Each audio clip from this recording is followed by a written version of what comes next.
Class Earth. Today we will discuss Geography chapter first, Endowments of Nature.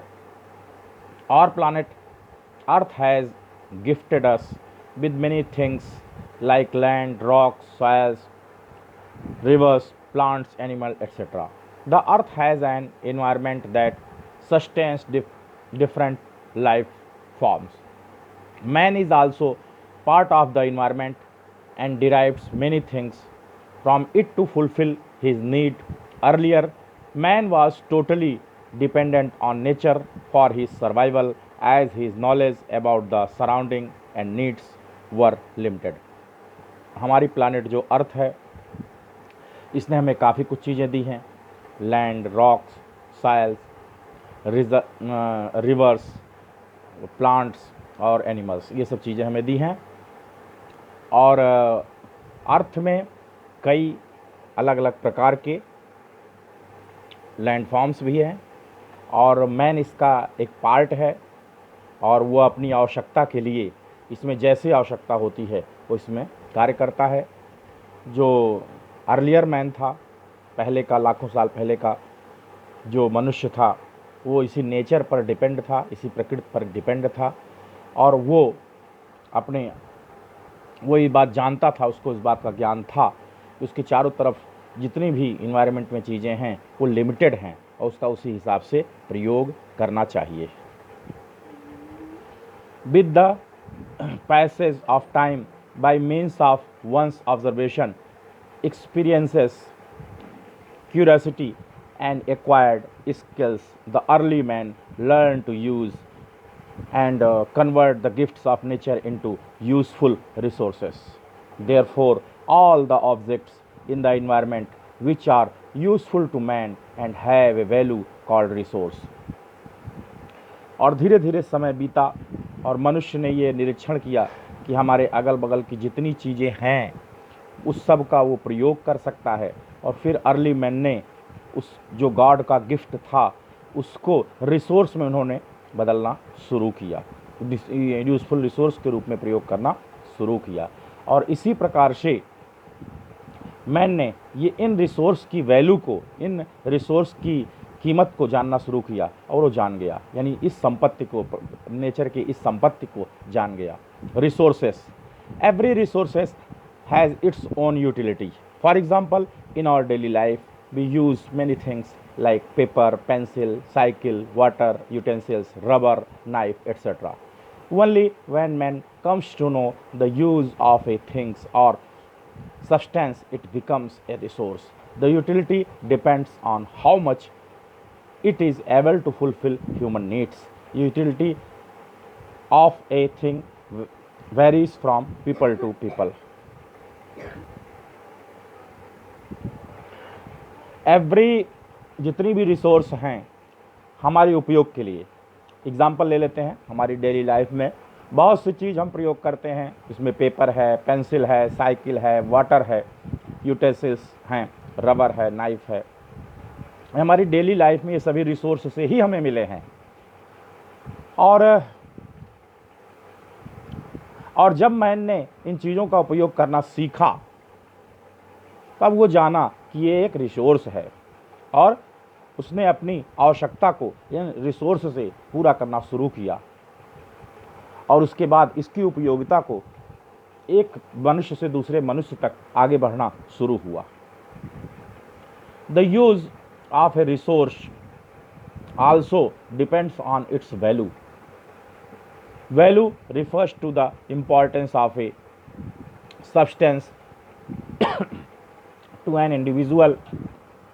A book is a valuable resource for a teacher, wood for a carpenter, a bar of a gold for jeweler, a piece of leather for a cobbler, etc. When an object is not utilized by man, it remains as a stock. A reserve is a part of stock that can be put to use in the future with the development of appropriate technology. A fertile land is a resource to farmers, and a rich grassland is resource to pastoralists. In resource का उपयोग प्रयोग बहुत ही अच्छा था और इसकी value को, इसकी इम्पॉर्टेंस को लोग इंडिविजुअल भी करते थे। जैसे एक बुक का उपयोग एक टीचर के लिए एक रिसोर्स है, एक बुक जो है टीचर के लिए रिसोर्स है। वुड कारपेंटर यानी बढ़ाई के लिए रिसोर्स है। ए बार ऑफ गोल्ड ज्वेलर्स, और ज्वेलर्स के लिए गोल्ड एक रिसोर्स है। और कॉबलर के लिए लेदर एक रिसोर्स है। तो इसी प्रकार से सबके लिए एक हर चीज़ें एक रिसोर्स हैं और ये एक दूसरे पर डिपेंड भी करती हैं। एक फार्मर के लिए फर्टाइल लैंड मीन्स उपजाऊ ज़मीन भी एक रिसोर्स है। Some of the things available in nature and can be used directly by man like rocks, minerals, forest, rivers etcetera are called natural resource. इसमें से कुछ रिसोर्स मनुष्य के द्वारा डायरेक्ट प्रयोग किए जाते हैं, जैसे कि रॉक्स, मिनरल्स है, फॉरेस्ट है, रिवर्स है, इसको नेचुरल रिसोर्स कहते हैं, प्राकृतिक resource. Natural resource are utilised by man to fulfil his needs, और नेचुरल रिसोर्स मैन के द्वारा अपनी आवश्यकता के लिए उसका उपयोग किया जाता है। With the passage of time human needs have increased. जैसे जैसे समय बीतता गया मनुष्य की आवश्यकताएं बढ़ती गई। At the same time the technological development has contributed to large scale interaction of man with the environmental, leading to production of goods on a large scale. और जैसे जैसे टेक्नोलॉजी का डेवलपमेंट हुआ, लोग इन रिसोर्स के प्रति बहुत तेज़ी से आकर्षित हुए और उनका प्रोडक्शन बहुत बड़े पैमाने पर होने लगा। The needs and aspiration of the people are not the same and they change with time. मनुष्य की आवश्यकताएं और उसकी इच्छाएं हर समय समान नहीं होती थीं, ये समय अनुसार बदलती रहती थी। The development and value of resource depends not only on the availability of a natural resource but also on the needs and aspirations of the people।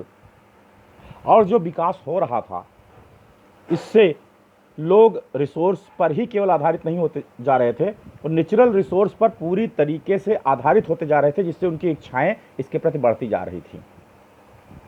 Accessibility of a region, cost of developing a resource, technological development and institutions for resource development etc.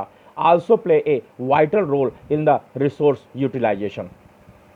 और एक resource का जैसे जैसे इसमें technological development किया जा रहा था, इसी प्रकार से रिसोर्स डेवलपमेंट भी हो रहा था, जिसने कि रिसोर्स की उपयोगिता को, संपदा की उपयोगिता को बढ़ा दिया था।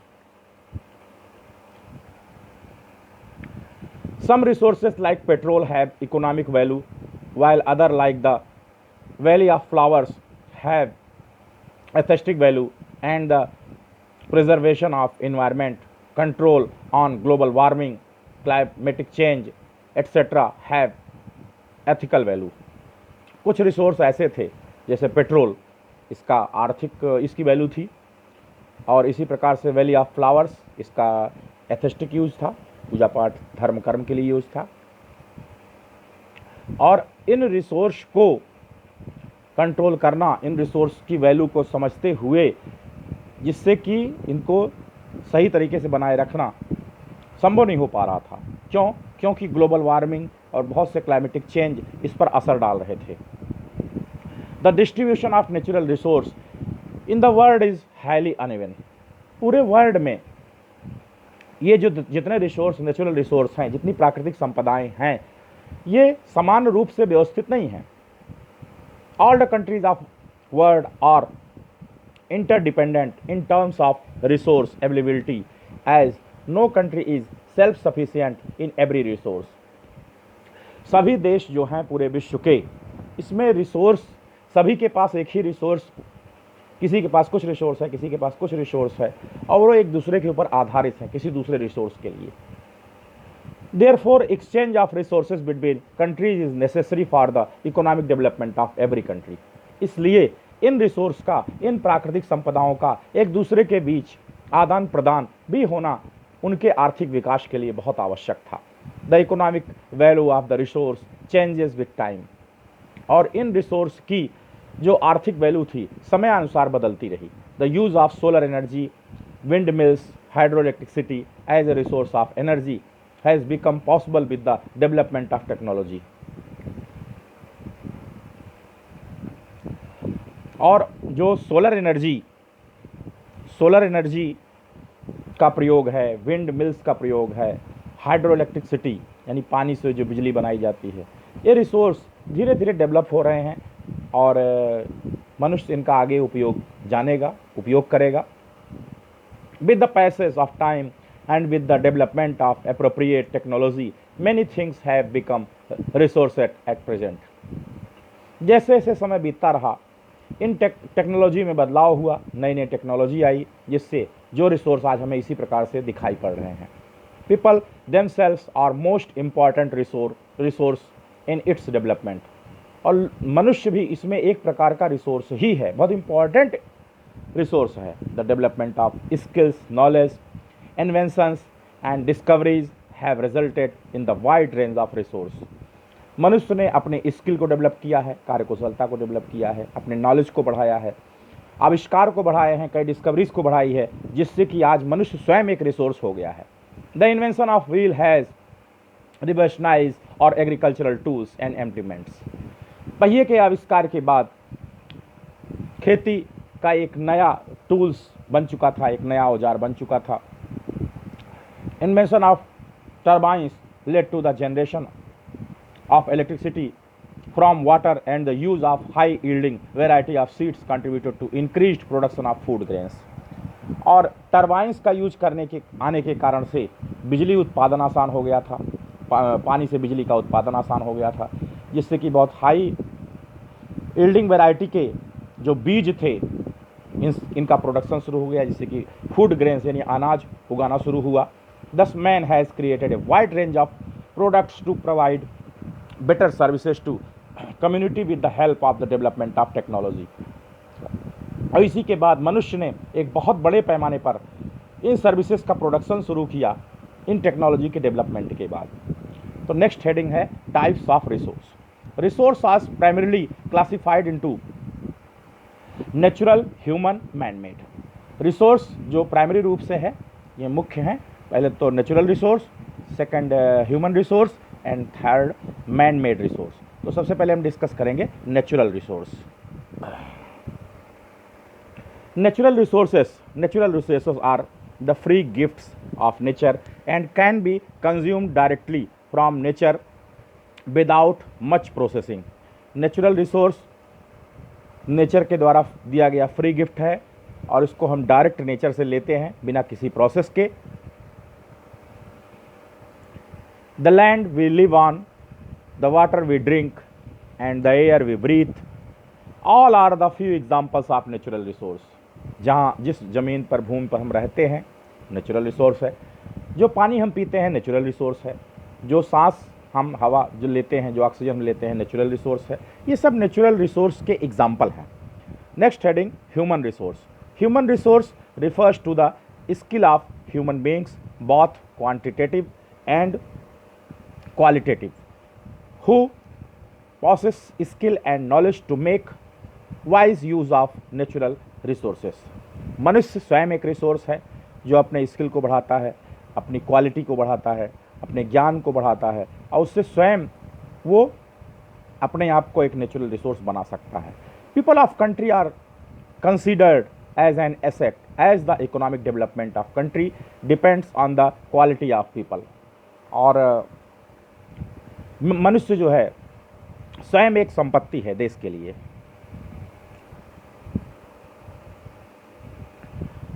और ये आर्थिक विकास में, देश के आर्थिक विकास में अपनी क्वालिटी को बढ़ा करके बहुत महत्वपूर्ण रोल अदा कर सकता है।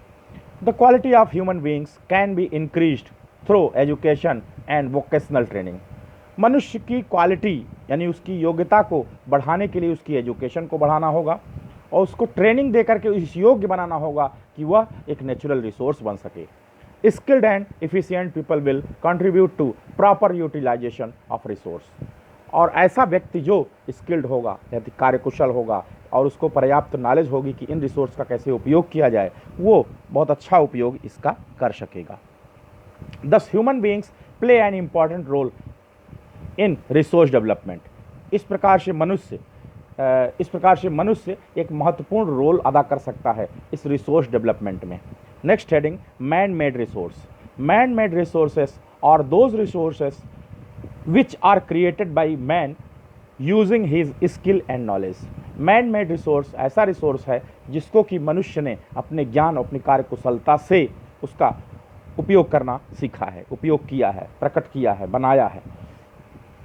Man has created a wide range of valuable things like buildings, monuments, technology, hybrid variety of seeds, painting, institution. मनुष्य ने इसमें बहुत ही कीमती चीज़ें बनाई हैं. बिल्डिंग है, मोनूमेंट्स है, टेक्नोलॉजी है और हाइब्रिड वैरायटी सीड है, पेंटिंग है, इंस्टीट्यूशन है. ये सब मनुष्य ने बना. Classification of natural resource.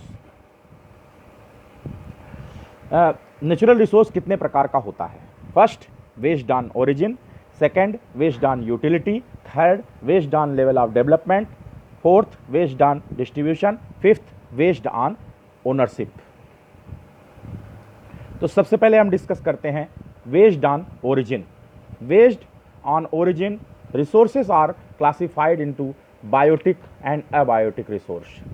अगर ओरिजिन के बेस पर इसका क्लासिफिकेशन किया जाए तो ये दो प्रकार का है. फर्स्ट है बायोटिक, सेकंड है abiotic resource. Biotic resource are those resources which are obtained from biosphere like plants, animals and human beings. Biotic resource ये रिसोर्स हैं जो कि बायोस्फीयर से प्राप्त हुए हैं. इसमें प्लांट है, एनिमल्स है, ह्यूमन बींग्स हैं. सेकंड है abiotic resources. Abiotic resources are derived from non living things of environment like rocks, minerals, mountain, gases etc. Abiotic resource जो मिले हैं नॉन लिविंग थिंग से मिले हैं, निर्जीव चीज़ों से मिले हैं, जिसमें कि रॉक्स है, मिनरल्स है, माउंटेन्स है, गैसेस हैं.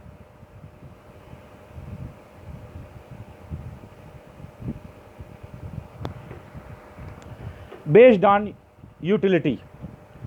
Based on utility resources are classified into renewable and non renewable resource. अगर यूटिलिटी के बेस पे इनका क्लासिफिकेशन किया जाए तो ये दो प्रकार का है. फर्स्ट है रिन्यूएबल और सेकंड है non renewable resource. Renewable resources are those resources which can be reproduced and regenerated in nature within a given period of time.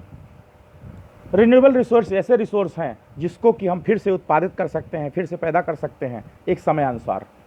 There availability is unlimited and they are inexhaustible such as wind energy and solar energy. ये unlimited है हमारे पास. Renewable resource unlimited हैं, इसका प्रयोग हम कर सकते हैं, दोबारा उपयोग कर सकते हैं. इसमें कि विंड एनर्जी है और सोलर एनर्जी है.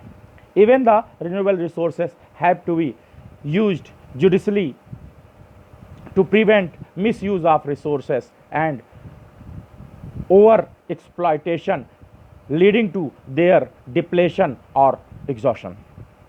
ये जो रिन्यूएबल रिसोर्स हैं इसका अगर हम न्यायपूर्ण ढंग से प्रयोग करें तो अत्यधिक इसका अवशोषण ना करके इसका उपयोग हम कर सकते हैं और लंबे समय तक उपयोग कर सकते हैं.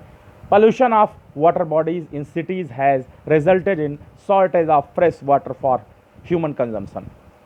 जो वाटर बॉडीज़ का पोल्यूशन हुआ है इसके कारण आज शहरों में स्वच्छ पानी की बहुत ही कमी हो गई है मनुष्य के इस प्रकार से उपयोग करने के कारण.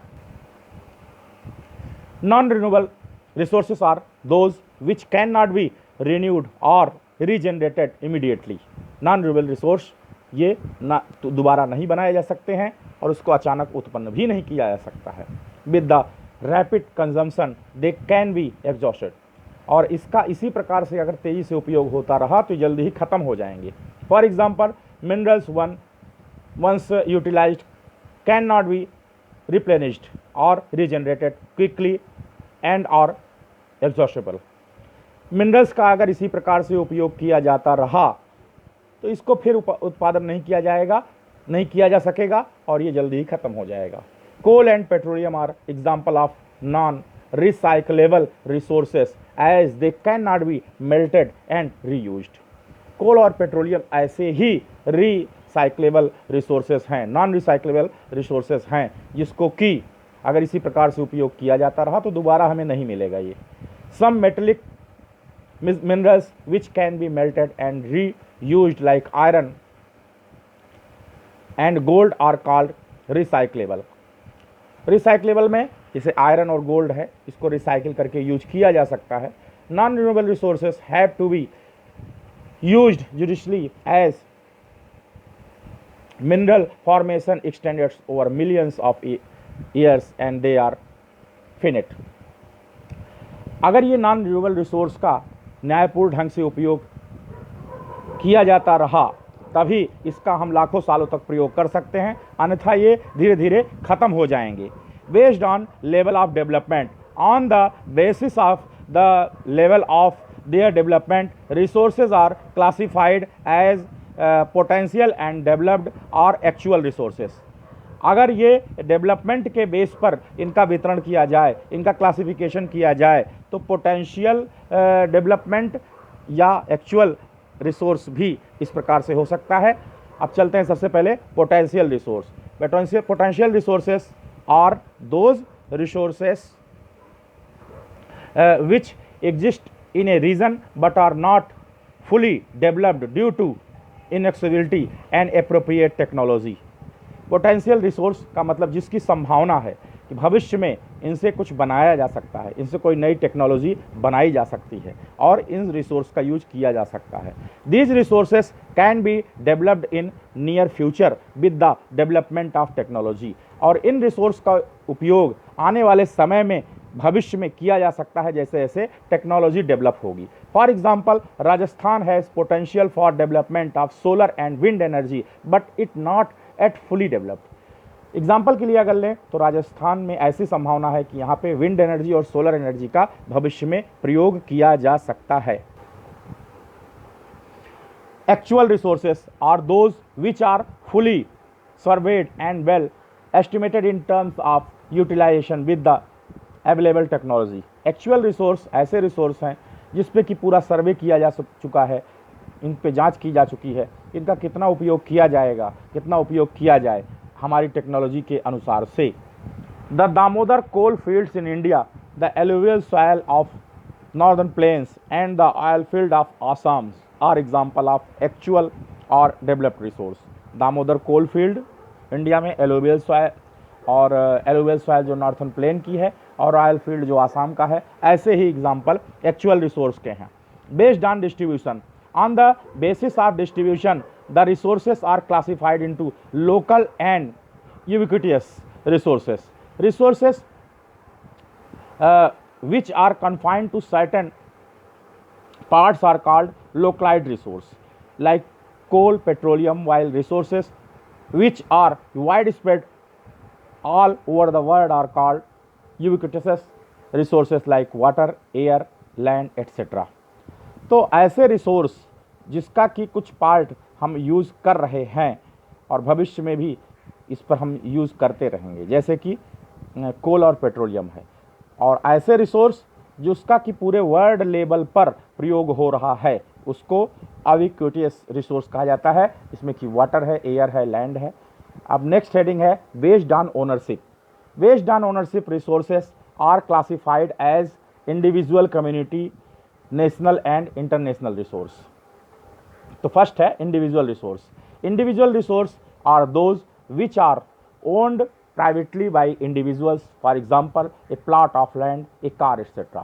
इंडिविजुअल रिसोर्स ऐसे रिसोर्स होते हैं जिसका मनुष्य स्वयं इकलौता व्यक्ति मालिक होता है, जैसे एक लैंड का प्लाट है, कार है, ये इंडिविजुअल रिसोर्स हैं। Next, community resources are those resources which belong to the community of people, for example wells, ponds, resources, parks, picnic spot, community halls, etcetera. Community resource ऐसे resource होते हैं जिसको कि सभी लोग यूज कर सकते हैं, सभी समुदाय के लोग प्रयोग कर सकते हैं, जिसमें कि वेल्स है, पॉन्ड्स है, पार्क है, पिकनिक स्पॉट है, कम्युनिटी हॉल है। नेक्स्ट है National resources. National resources are those resources which belong to the people of a nation and lie within the political boundaries and territorial waters for a country, for example rivers, minerals, etc., forest, etc. National resource ऐसे resource होते हैं जिसको पूरे देश के लोग प्रयोग कर सकते हैं। इसके अंतर्गत जितनी पॉलिटिकल बाउंड्रीज होती है उस देश की, उसके अंदर के सारे रिसोर्स उस देश के लोग प्रयोग कर सकते हैं। इसमें नदियां हैं, मिनरल्स है, फॉरेस्ट है, ये सारी चीज़ें आती हैं। International resources are those resources which lie beyond the territorial waters of a country in open seas and oceans that are regulated and managed by international institutions. International resource ऐसे resource होते हैं जो कि एक कंट्री से दूसरे country में इसका प्रयोग भी किया जाता है और इसके लिए एक बाउंड्री बनी होती है, इसमें कि ओपन सीज हैं, ओशियंस हैं, ये सब माने जाते हैं। No single country can utilise these resources without the permission of the international organisations. ऐसा जो रिसोर्स होता है जिसमें कोई एक देश इसका उपयोग नहीं कर सकता जब तक कि इंटरनेशनल ऑर्गेनाइजेशन इनका परमिशन ना दे दे। Minerals resource, fisheries etcetera are some example of a international resource. Mineral resource और फिशरीज ऐसे ही एग्जांपल हैं। नेक्स्ट है conservation of resource. Resource conservation refers to judicious and careful utilisation of a resource. Resource conservation का मतलब कि इन resource को बचाना, इनको ध्यान रखना, अगर इनका सही तरीके से प्रयोग किया जाता रहा तभी इसको भविष्य में प्रयोग किया जा सकता है। All natural resources on the earth are unevenly distributed due to relief features, climatic topography, etc. With the rapid growth of population, urbanization and industrialization, there has been an increased demand and consumption of the resource. जितने भी natural resource पृथ्वी पर हैं ये अलग अलग countries में अलग अलग ये बटे हुए हैं, वहाँ का क्लाइमेट अलग है, टोपोग्राफी अलग है, और इसी प्रकार से अगर पॉपुलेशन पूरे वर्ल्ड में बढ़ती रही, शहरीकरण बढ़ता रहा, इंडस्ट्रियलाइजेशन बढ़ता रहा, तो इनकी डिमांड दिन प्रतिदिन बढ़ती जाएगी और इनका उपयोग भी बढ़ता जाएगा। This has led to over exploitation and depletion of the resource. और इसका नतीजा क्या होगा कि इनका अत्यधिक प्रयोग होगा जिससे ये रिसोर्स भविष्य में घटते चले जाएंगे।